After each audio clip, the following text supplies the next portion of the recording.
గల తండ్రి, దయగల నాయన, ఈ 3 రోజుల సభలో తండ్రి 3వ దినానికి క్షేమంగా తీసుకొచ్చిన దానికే వందనములు. కొద్ది మాటలు మేము ఆలోచిస్తుండగా నేర్చుకుంటుండగా మాకు తోడుగా ఉండండి. మీ జ్ఞానవాక్కులు మాకు వినిపించమని మీ కుమారుడు మా రక్షకుడైన యేసుక్రీస్తు నామములో ప్రార్థన అడుగుచున్నాము తండ్రి, ఆమెన్. కూడి వచ్చిన దేవుని సంఘం అంతటికి, దేవుని పిల్లలైన ప్రతి ఒక్కరికి, అలాగే వేదిక పైన ఉన్న దైవజనులైన ప్రతి ఒక్కరికి ప్రభు పేరిట శుభములు తెలియజేసుకుంటున్నాను. 2 రోజులుగా మనం విన్నాం. మొదటి రోజు యేసుక్రీస్తు రావడానికి దేవుని బాధను చూడలేక తండ్రి ఇష్టాన్ని నెరవేర్చడానికి పరలోకంలో గొప్ప స్థితిలో ఉన్న ఆయన ఏమీ లేనివాడిగా దాసుడుగా భూమి మీదకి వచ్చాడు. అది మొదటి దినాన మనము నేర్చుకున్నాం. ఇక రెండవ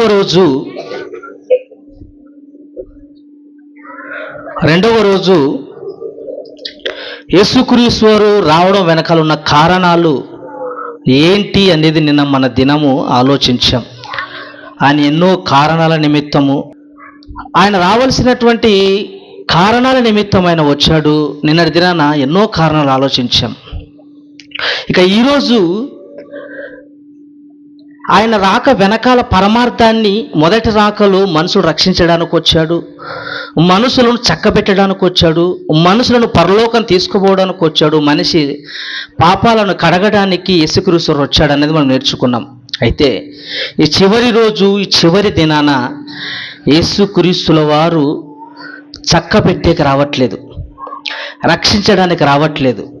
ఆయన రెండోసారి వస్తానన్నాడు. రెండవసారి ఎందుకు వస్తానన్నాడు? రెండవ రాకడ జరుగుతుందన్నాడు. నేను రెండవసారి వస్తానన్నాడు. చూడండి, మత్తయి సువార్త, క్షమించండి, యోహాను సువార్త 14వ అధ్యాయం 3వ వచనం. యోహాను సువార్త 14వ అధ్యాయము 3వ వచనం. యోహాను సువార్త 14వ అధ్యాయము 3వ వచనం. నేను వెళ్ళి మీకు స్థలమును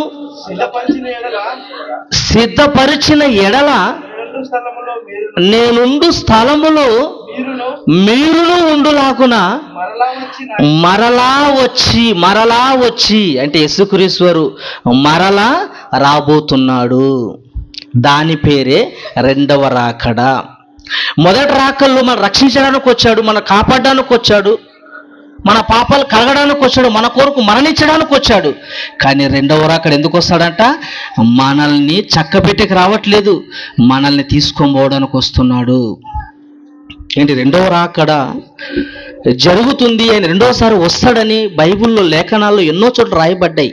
అంటే రెండవసారి వస్తాడంటే రెండవ రాకడకు మనం ఎలా ఉండాలి? సిద్ధపడాలండి. రెండవ రాకడ మనల్ని తీసుకోవడానికి వస్తున్నాడు. ఈ విశ్వాన్ని అంతము చేసి, విశ్వాన్ని నాశనము చేసి మనల్ని తండ్రి దగ్గరికి అప్పచెప్పడానికి రెండవ రాకడగా ఆయన రానై ఉన్నాడు. పిల్లలు అల్లరి చేస్తున్నాడు, సైలెంట్గా ఉండాలి మీరు.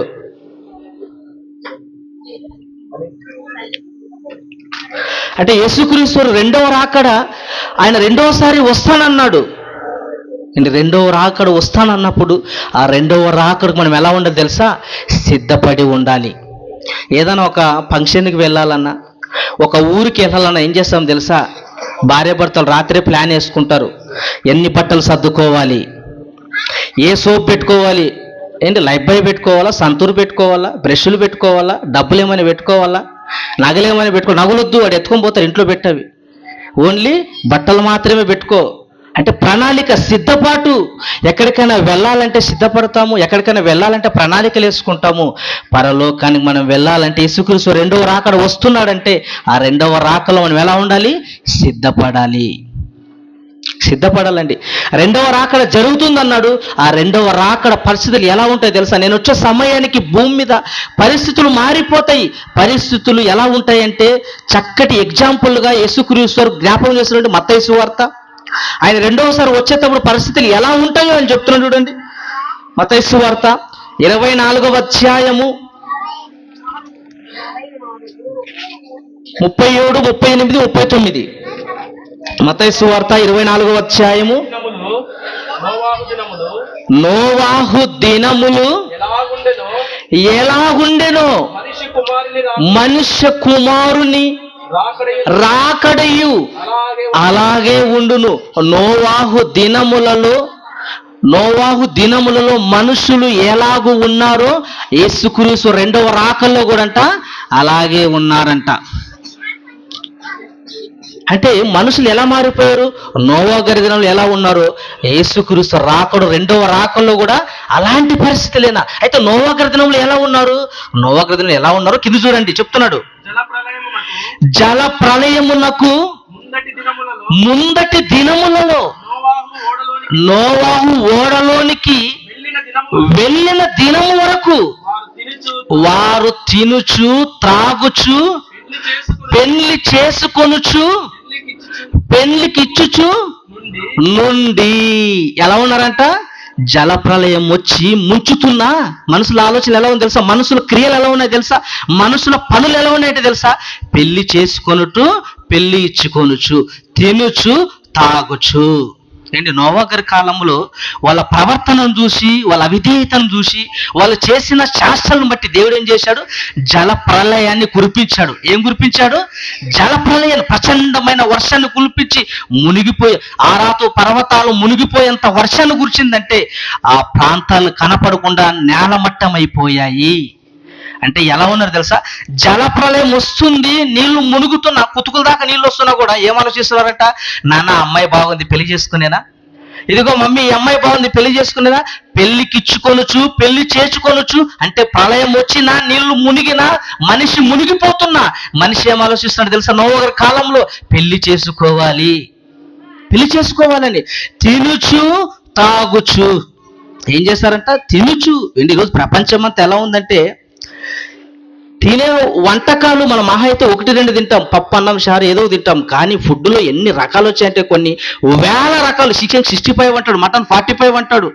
ఏంటి ఎన్నో రకాలు. ఫ్యామిలీ రెస్టారెంట్లు హాస్పిటల్ కంటే హోటల్స్ ఎక్కువ ఉన్నాయి సమాజంలో. హాస్పిటల్స్ కంటే ఎక్కువ ఏమున్నాయి? హోటల్స్ ఉన్నాయి. ఎక్కడ చూసినా రెస్టారెంట్లు, ఎక్కడ చూసినా హోటల్స్. ఫ్యామిలీ రెస్టారెంట్ అని పెడతాడు. ఏం పేరు? Family restaurant. అంటే ఫ్యామిలీ రావాలంటాడు. ఒకడు వస్తే 100 రూపాయలు బిల్ అవుతుంది. మాకు ఒకడు కాదు, ఫ్యామిలీ వచ్చారనుకో 2000 బిల్ అవుతుంది. చూడండి ఎంత తెలివితేటలు. అంటే ఫ్యామిలీ రెస్టారెంట్ అంటే మనిషి తినడం కోసం ఆలోచిస్తున్నాడు, తినడం గురించి ఎన్నో ప్రణాళికలు వేసుకుంటున్నాడు. నోవా కాలంలో అలాగే ఉందంట. పెళ్లి చేసుకోనొచ్చు, పెళ్లికిచ్చుకొనొచ్చు, తినుతూ చాగుచు. చదవనా? జల ప్రళయము వచ్చి అందరిని కొట్టుకొని వరకు ఎరగకపోయిరి. అంటే నీళ్లు కుతుకులు దాకా వచ్చినా కూడా దేని గురించి ఆలోచిస్తున్నారు? పెళ్లి చేసుకోవాలా, ఏమి తిందామని మునిగిపోయిన దాని గురించి ఆలోచన. ఎంత దుర్మార్గులండి వాళ్ళు! ఎలా వాళ్ళ పరిస్థితి ఎలా మారిపోయారు సమాజం. నేటి పరిస్థితి కూడా అలాగేనండి. అలాగే ఉన్నారు సమాజంలో. ఎక్కడ చూసినా బిజీగా తిరుగుతుంటాడు. పెళ్లి కానంత వరకు మందిరంలో కుక్క పిల్ల మాదిరి పడి ఉంటాడు. దేవుని మందిరంలో ఎప్పుడు పెళ్ళి అవుతుంది ప్రభు, పెళ్ళయింది అనుకో కనపడాడు. ఇంకా ఏమయ్యా పెళ్లి కానప్పుడు మందిరానికి బాగా వచ్చేవాడు, చక్కగా ఉండేవాడు, అన్ని పనులు చేసేవాడు. ఇప్పుడేం రావట్లేదంటే పెళ్ళయింది కదా నీకు తెలియదా? ఎన్నో పనులు ఉంటాయి. పెళ్ళయింది కదా నీకు తెలియదన్న ఎన్నో 1,00,000 పనులు ఉంటాయి. అంటే ప్రారంభంలో ఉన్న భక్తి తర్వాత కనపడ సమాజం అంతా వీటిలోనే మునిగిపోయిందండి. పెళ్ళిళ్ళు చేసుకోవాలనట్లేదు, పెళ్ళిళ్ళు చేసుకోవాలి అంటే ఎక్కువ దాని గురించి ఆలోచించకూడదు. సమాజం అంతా ఇలా మారిపోయిందండి. నోవా గారి కాలంలో జరిగిన పరిస్థితి, వాళ్ళు చేసిన అవిధేయతను బట్టి నేలమట్టం లేకుండా నీళ్ళ ద్వారా ఏం చేశాడు? ప్రవాహం ద్వారా ముంచేశాడు. అలాగే లోతు గారి కాలంలో కూడా, లోతు గారి కాలం ఎలా ఉంది? నిన్న చదువుకున్నాం కదా, వ్యభిచారంతో నిండిపోయింది. బాలులు సైతం కూడా లోతు ఇంటికి వచ్చిన వారిని కొనడానికి సిద్ధపడ్డారంటే సమాజం మారిపోయిందండి. అది వేరు కాలాలు. లోతు గారి కాలంలో చెడిపోయిన జనాలను బట్టి అగ్ని గంధకాలను కురిపించి అగ్నిమయము చేశాడు ప్రాంతం అంతా. నోవా గారి కాలంలో అవిధేయతను బట్టి ఏం చేశాడు? ముంచేశాడు. అవి వేరు పరిస్థితులు జరిగిన యేసుక్రీస్తు వచ్చే సమయానికి అన్నీ కలిసి జరుగుతాయంట. అంటే సమాజం అంతా చెడిపోయింది. యేసుక్రీస్తు రాకల్లో పరిస్థితి అలాగే ఉంటుంది. చదవండి మాత్రం మాట 39వ వచనం.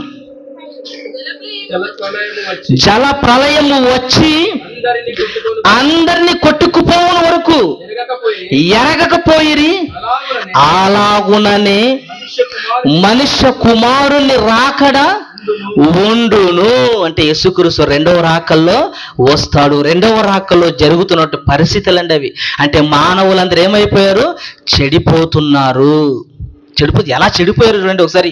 తిమోతికి రాసిన 2వ పత్రిక 3వ అధ్యాయము 1వ వచనాన్ని చూడగలిగితే, తిమోతికి రాసిన 2వ పత్రిక 3వ అధ్యాయం 1వ వచనం,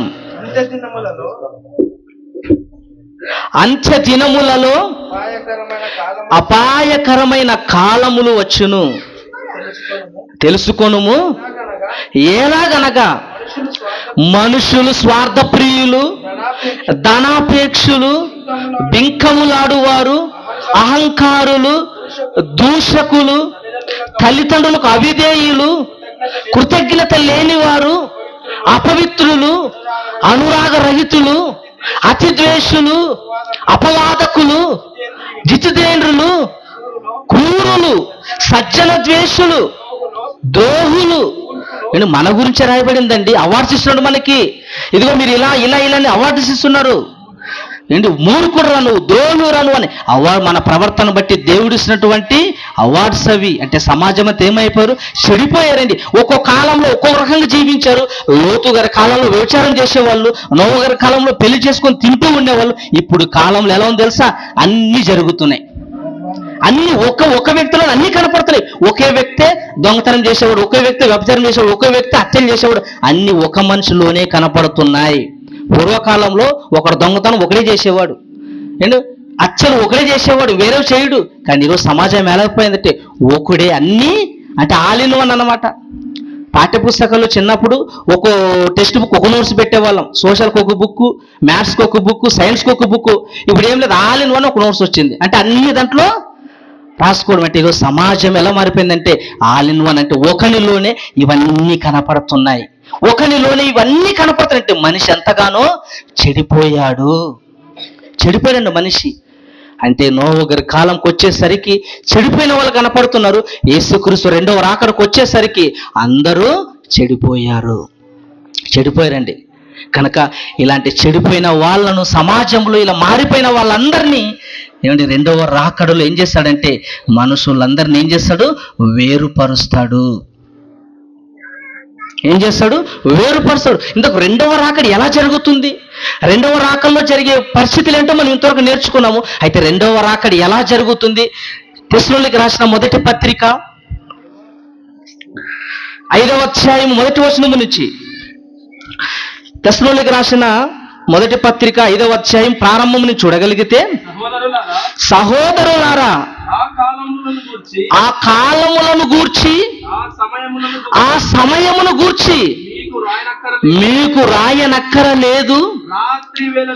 రాత్రి వేళ దొంగ వచ్చినట్లు అలాగే ప్రభు దినమును వచ్చునని. అంటే రెండవ రాకడ ఎలా జరుగుతుందంట? దొంగ ఎలా వస్తాడు, ప్రభువు కూడా రెండవ రాకడ కూడా అలాగే జరుగుతుంది. దొంగ ఎలా వస్తాడు? ఏమన్నా చెప్పొస్తాడా? అంటానమ్మా బీగలు ఏమేసుకోవద్దు, రాత్రికి నేను దొంగతనంకి వస్తానంటాడా? అన్నాడు. తాళం నీ తల కింద పెట్టుకో, ఎక్కడ పెట్టొద్దు నాకు ఇబ్బంది అయిపోతే వెతకడానికి అంటాడు? అన్నాడు. ఎవరు లేని సమయంలో నిశ్శబ్దంగా లాకేసిన పగలగొట్టి దొంగతనం చేసుకొని వెళ్ళిపోతాడు. దొంగ ఎప్పుడు వచ్చిన సంగతి ఎవరికి తెలియదు. రహస్యంగా వస్తాడు, రహస్యంగా వెళ్ళిపోతాడు. చొప్పిరాడు దొంగ. చొప్పి దొంగతనానికి ఎవరు రారు. దొంగ ఎలా వస్తాడో అలా యేసుక్రీస్తు చెప్పకుండా ఏ క్షణాన వస్తాడో, ఏ సమయంలో వస్తాడో, ఏ గడియలో వస్తాడో ఎవరికి తెలియదు. దొంగ వలె వచ్చును, అలాగే ప్రభు దినము కూడా వచ్చునని మీకు బాగుగా తెలియను. లోకులు నెమ్మదిగా ఉన్నారు, భయమేమి లేదని చెప్పుకొనుచు చుండగా గర్భిణీ స్త్రీలకు ప్రసవ వేదన వచ్చినట్లు వారికి అకస్మాత్తుగా నాశనము వచ్చును. అంటే రెండో రాకడ ఎలా జరుగుతుంది తెలుసా? గర్భిణీ స్త్రీకి ప్రసవ వేదన ఎప్పుడు వస్తుందో తెలియదు.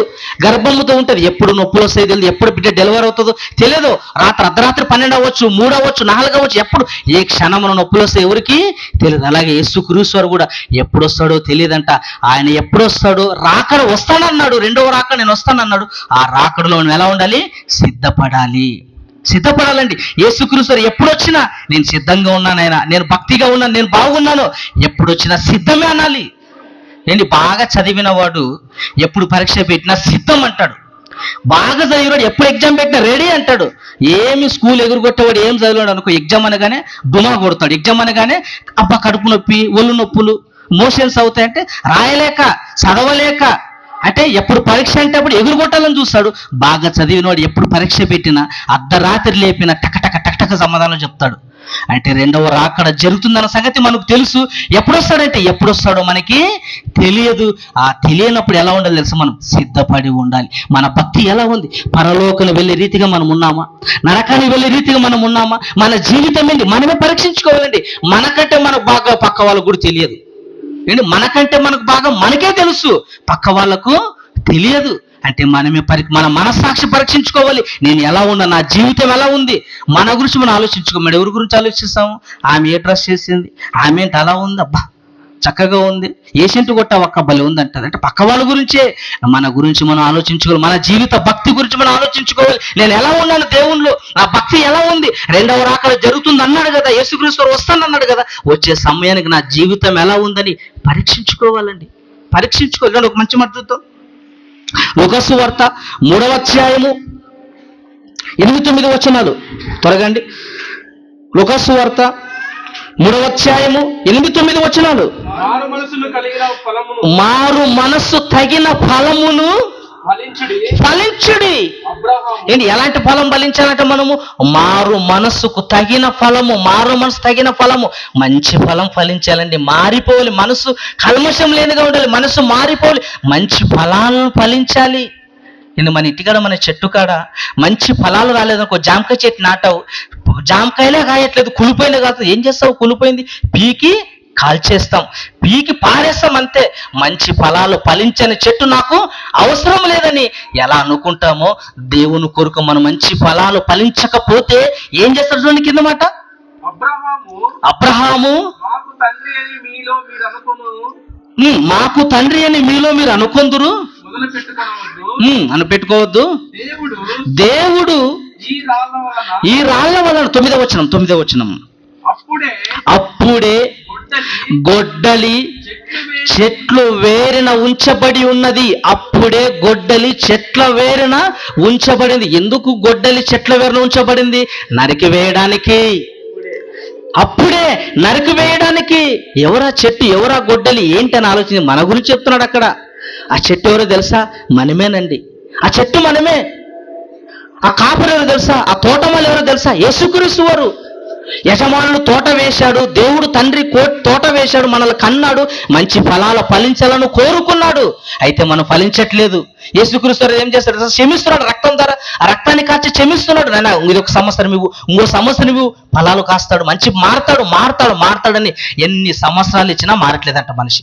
ఎన్ని సంవత్సరాలు ఇచ్చినా మారటం లేదు. అయితే ఏం చేశాడు తెలుసా?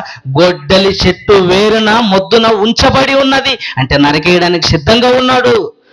నరకబడి మొద్దుగా మనం ఉండకూడదు, నరకబడి చెట్టుగా మనం ఉండకూడదు. మంచి ఫలాలు ఫలించేవారుగా ఉండాలండి. మంచి ఫలాలు ఫలించేవారుగా మనం ఉండాలి.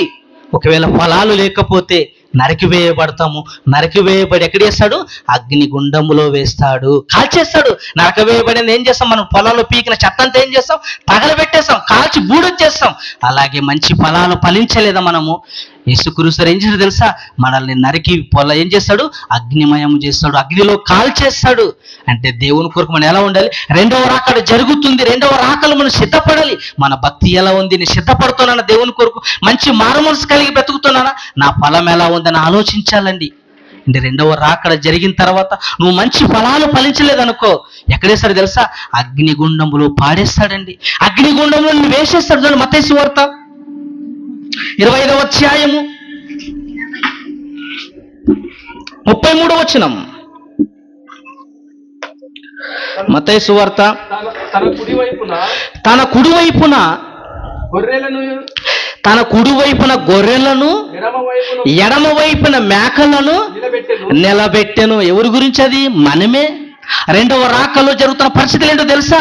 యేసుక్రీస్తు వచ్చిన తర్వాత, రెండవ రాకడ వచ్చిన తర్వాత గొర్రెలు ఒకవైపు, మేకలు ఒకవైపు. దేవుని కొరకు బ్రతికిన వాళ్ళు గొర్రెలు మరో సైడ్ ఉంటారు, దేవుని కొరకు బ్రతకని వారు మేకలు మరో సైడు ఉంటారు. ఇలా వేరు వేరు పరుస్తాడండి.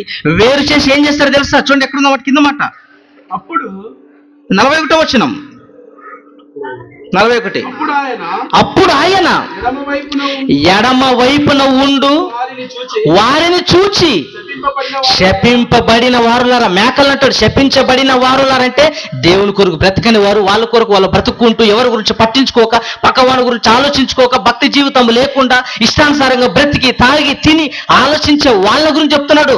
ఎడమ వైపు ఉన్న వారిని చూచి నన్ను విడిచి అపవాదికిని వాని దూతలకును సిద్ధపరచబడిన నిత్యాగ్నిలోనికి పోవుడి.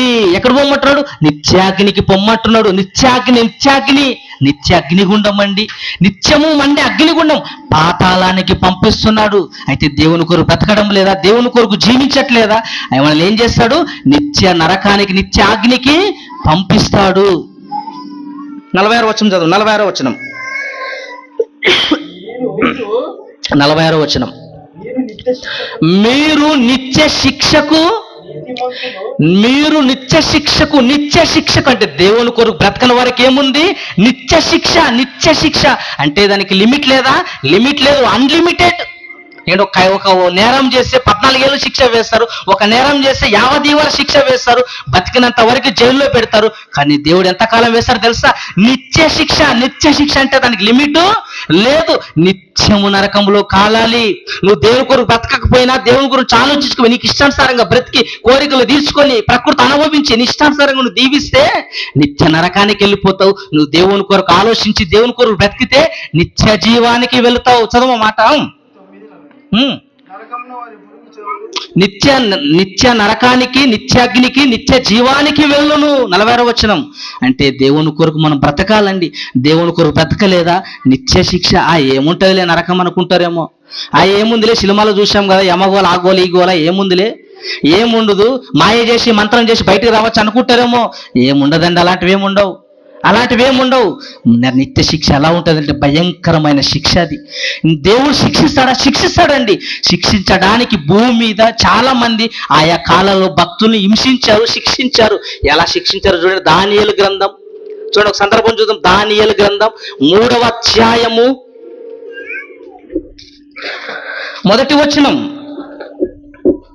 దానియేలు గ్రంథం 3వ అధ్యాయము 1వ వచనం. రాజగు నెబుకద్నెజరు బంగారు ప్రతిమ ఒకటి చేయించి బబులోను దేశములోను దూరాయను మైదానములో దాన్ని నిలవబెట్టును. నెబుకద్నెజరు అంటే రాజు, చరిత్ర పరిపాలించిన రాజు నెబుకద్నెజరు. ఒక చక్రవర్తి, ప్రపంచాన్ని పాలించిన రాజు ఏం చేశాడంటే ఒక ఆజ్ఞ జారీ చేశాడు, ఒక శాసనాన్ని జారీ చేశాడు. ఏంటి తెలుసా? నా ప్రతిమకు అందరూ మొక్కాలి. నా ప్రతిమకు ఎవరైతే మొక్కరో వాళ్ళని అగ్నిగుండములో వేసేయమన్నాడు. ఏంటి? షడ్రక్, మెషక్, అబేద్నెగో అనే 3 స్నేహితులు, దేవుని కుమారులు ఏం చేశారు తెలుసా? రాజు ప్రతిమకు వాళ్ళు మొక్కలేదు. ఆ మాట రాజు తెలుసుకుని ఏం చేశాడు అండి? 11వ వచనం. దానియేలు గ్రంథం 3వ అధ్యాయం 11వ వచనం.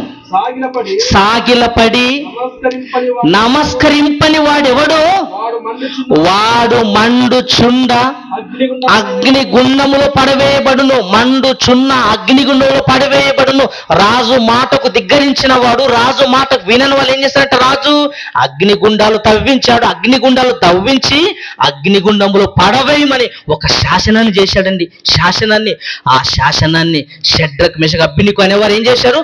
మీరారు, మేము నమస్కరించాం, మా జీవం గల దేవుని తప్ప, మా దేవుని తల తప్ప ఎవరు తల ఉంచమని నిలబడ్డారండి వాళ్ళు. దేవుని భక్తులు ఏం చేశారంటే 19వ వచనం. దానియేలు గ్రంథం 3వ అధ్యాయం 19వ వచనం. అందుకు నెబుకద్నెజరు అత్యాగ్రహం నొందిన వాడై షడ్రకు, మేషకు, అబేద్నెగో అను వారు విషయములలో ఆయన ముఖము వికారమాయను. ఆయన ముఖము వికారమాయను. ముఖం వికారం చేస్తున్నాడు రాజుగారు. ఎందుకు? వీళ్ళు లోబడట్లేదు, వీళ్ళు నమస్కరించట్లేదు. ఎవరు? షడ్రక్ మేషక్ అబేద్నెగో అనేవారు ముగ్గురు నమస్కరించట్లేదని రాజుకు తెలిసిపోయి బాధపడతాడు, ముఖం వికారం చేస్తున్నాడు. ప్రపంచం అంతా నాకు నాష్టాంగపడుతుంటే వీళ్ళు ముగ్గురు మొక్కట్లేదా? ఆలోచించి ముఖం వికారం చేసుకుని ఏం చేశాడు? కింద మాట ఏం చేశాడు? గనుక గుండము అప్పుడున్న దానికంటే అగ్నిగుండం ఆల్రెడీ తవ్వించాడు, అగ్నిగుండాన్ని దవ్వించాడు. ఆ గుండము కంటే అప్పటి దానికంటే 7 అంతులు పెంచుము. ఎన్నంతులు పెంచాడు? 7 అంతులు పెంచాడండి. 7 రెట్లు పెంచాడు. అవును, ఉన్న అగ్నిగుండము కంటే 7 రెట్లు అగ్నిగుండాన్ని పెంచాడు. ఎందుకు? అందులో వాళ్ళని పడివేయాలని, అందులో వాళ్ళు వేసేయాలని. ఎవరిని? షడ్రక్ మీద అభ్యర్థి అనే దైవజనులు వీళ్ళు భక్తులను అగ్నిగుండములో వేయాలనుకున్నాడండి రాజు. వేసేసాడు. వేసేయగానే ముగ్గురు వేశాడు, అందులో 4వ వ్యక్తి తిరుగుతున్నాడంట. ఎవరు? దేవదూత. దేవుడు వాళ్ళను కాపాడాడు. దేవుడు మనుషులు అగ్నిగుండంలో మనం వేసిన దేవుడు కాపాడతాడు. దేవుడే మనల్ని అగ్నిగుండంలో వేశాడు. ఎవరు కాపాడతారు మనల్ని? ఏంటి? భూమి మీద ఎవరైనా మనం శిక్షించినా దేవుడు కాపాడతాడు. దేవుడే మనల్ని అగ్నిగుండంలో వేశాడు అనుకో, ఎవరు కాపాడలేరు. ఇంకా ఎవరు కాపాడలేరండి. దేవుడే మనల్ని అగ్నిగుండంలోనికి వేసేస్తాడు. భూమి మీదనే రాజుల కాలంలోనే మనుషులు శిక్షించేవారు, అగ్నిలో శిక్షించేవారు. నేను మనుషులే శిక్షించినప్పుడు దేవుడు శిక్షించడా? దేవుడు శిక్షిస్తాడండి. మనం చేసిన నేరాలకు ఎంతో మంది ఎన్నో శిక్షలు ఉన్నాయి భూమి మీద. నువ్వు హత్య చేసావనుకో అదొక శిక్ష, నువ్వు మానభంగం చేసావు దానికొక నేరం, ఒక సెక్షన్. ఎన్నో సెక్షన్లు మనిషికి ఉంటాయి. సెక్షన్ బట్టి కాలం ఉంటుంది. సెక్షన్ బట్టి 7 సంవత్సరాల 14 సంవత్సరాలని కాలం వేస్తాడు నీ నేరాన్ని బట్టి. అలాగే దేవుడు కూడా నరకానికి ఎందుకు పంపిస్తాడు తెలుసా? నువ్వు బ్రతికిన ఇష్ట బ్రతుకుని బట్టి కాలం వేస్తాడు. నాయన ఫలానా ఎల్లం వచ్చింది, ఏం చేసింది భూమి మీద నా కొరకు? ఏమీ చేయలేదు నాయన, ఏమీ చేయలేదు. పిల్లలు అన్నది, కుటుంబం అనేది అంతే. ఏం చేసింది? జీవితాంతం ఎన్ని బస్తాలు తిరిగింది ఈమె? నెలకు బస్తా, సంవత్సరానికి 12 బస్తాలు, 60 ఏళ్ళు జీవించింది. ఎన్ని బస్తాలు? 3 టన్నులు బియ్యం బస్తాలు. నెల వేసేసరికి 1 బస్తా. ఏంటి? సంవత్సరానికి 12 బస్తాలు. 60 ఏళ్ళకి వచ్చేసరికి ఎన్నో బస్తాలు. ఎన్నటి పని తినింది ఈమె? ఒక గెల తినలేదు నాయన, ఎన్నో గెలలు తినింది. గెలలు తినింది. ఎన్ని కోళ్ళు తిన్నది ఈమె? 1 కోడి తినలేదు. వారానికి 1 కోడి కాదు, వారానికి 6 కోళ్ళు, రోజుకు 1 కోడి. ఓమ్మ బాబోయ్! అంటే సంవత్సరానికి ఎన్ని కోళ్ళు? లెక్కలేనన్ని కోళ్ళు. మనం ప్రకృతి ఎవరు అనుభవిస్తున్నాం? దేవుందండి. దేవుని కష్టం అది. ప్రకృతి అనుభవిస్తున్న ప్రతి దానికి లెక్కేస్తాడు. నీళ్ళు ఎంత వాడుకున్నాడు, ఎన్ని కోళ్ళు తిన్నాడు, ఎంత బియ్యం తిన్నాడు, ఎంత ఆహారం తిన్నాడు, ఎన్ని బిర్యానీ అంటాడు రోజు వీడు, ఎన్ని బిర్యానీ తిన్నాడు. అవన్నీ దేవుని కష్టం. దేవుని కష్టాన్ని అనుభవించిన నీవు దేవునికి లెక్క చెప్పాలండి. అయితే ప్రకృతి అంతా అనుభవిస్తాడు, నువ్వు దేవుని కొరకు ఏమి చేయలేదనుకో, నువ్వు అనుభవించిన దానికి ఏం చేస్తాడు? లెక్కలు వేసి తోసేయి. 1,000,000,000 సంవత్సరాలు నరకాగ్నికి, 1,000,000,000 సంవత్సరాలు తోసే నరకాగ్నికి. దేవుడిని నరకానికి పంపించాడంటే కాపాడేవాడు భూమి మీద ఎవరు లేరండి. నరకములు ఎలా ఉంటుందో తెలుసా పరిస్థితి? భయంకరమైన పరిస్థితి అండి, భయంకరమైన స్థితి అక్కడ. చూడండి.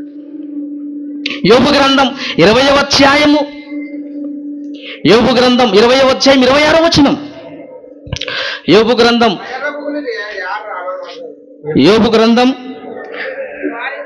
20వ అధ్యాయం 26వ వచనం ముగించుకుందాం. వారి ధననిధిలో అంధకార పూర్ణములగును ఊదనక్కరలేని అగ్ని వారిని మృంగివేశను. ఊదనక్కరలేని అగ్ని వారిని మృంగివేశను. అంటే ఊద అవసరం లేదు. భూమి మీద పొయ్యిలారిపోతే ఊదుతాం, అని ఊదుతాం. భూమి మీద ఆరిపోయే అగ్ని ఉంది, అందుకే రెట్టింపు 7 రెట్లు చేయమన్నాడు నెబుకద్నెజరు రాజు. ఆరిపోయే అగ్ని కనుక రెట్టింపు చేయమన్నాడు, పెంచమన్నాడు. కానీ పాతాళ లోకంలో నరకంలో ఏమిటో తెలుసా? అగ్ని. ఊద నక్కరలేని అగ్ని వారిని మృంగివేశను. అంటే ఆరిపోదు, పరతాళంలో అగ్ని ఆరిపోదు. అగ్ని ఆరదు, పురుగు చావదు. అగ్ని ఆరదు, పురుగు చావదండి, మండుతూనే ఉంటది. ఆ మండు గుండంలోకి నిన్ను తోసేస్తాడు దేవుడు, అగ్ని గుండంలో నిన్ను వేసేస్తాడండి. భయంకరమైన పరిస్థితి అండి పాతాళం అంటే. ఎలా ఉంటుందో తెలుసా? భయంకరమైన పరిస్థితి. లైట్స్ ఆఫ్ చేయి, చూపిస్తా.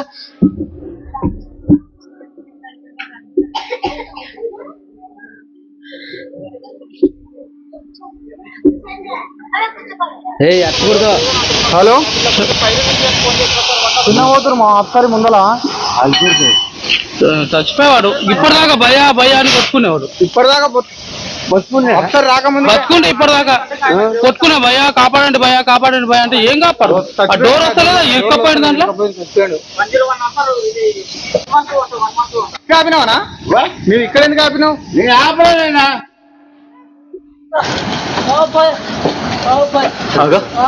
అయిపోయింది రంగ మంచి పని.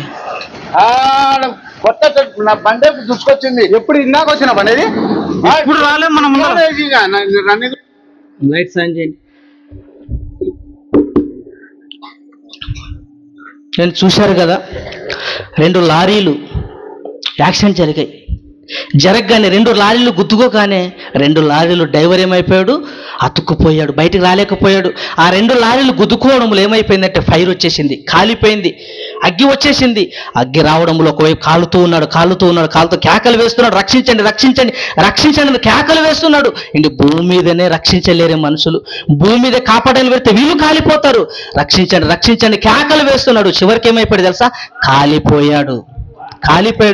భూమి మీద అగ్నిగుండంలో వేస్తేనే కాలిపోతామే, రక్షించడానికి మనుషులైనా ఉంటారు, కానీ పాతాళంలో దేవుడు నిన్ను వేస్తే రక్షించేవాడెవడు లేడు.